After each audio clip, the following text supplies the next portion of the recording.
Hello guys. Today in this tutorial we are going to learning how to create a new columns. So we already guys created a date calendar. So we already created date. Now we are going to create a new columns. So we are going to instruct it from the date to in year.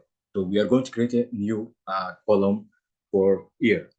We instructed from the days. How we can do that one? So in we have already, yes, you see guys in new tables. We are going to instruct from here to create a new tables. Then look at, okay, now we create a new tables.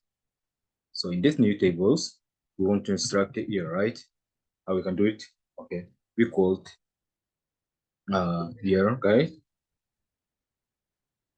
here, and then we take from here,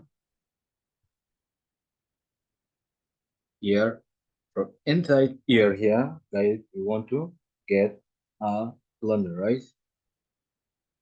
Our calendar is a calendar date, right? We want to take this one, and then we're going to close.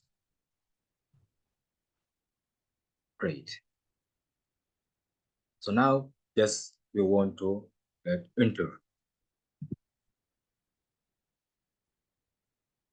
Look guys, so now we already created here tables, a new column. You see here we have a year. So now we already think also year. See, so in this way, guys, you are creating your best dashboard for human resource or any business that you want to going to create a big project for dashboard there.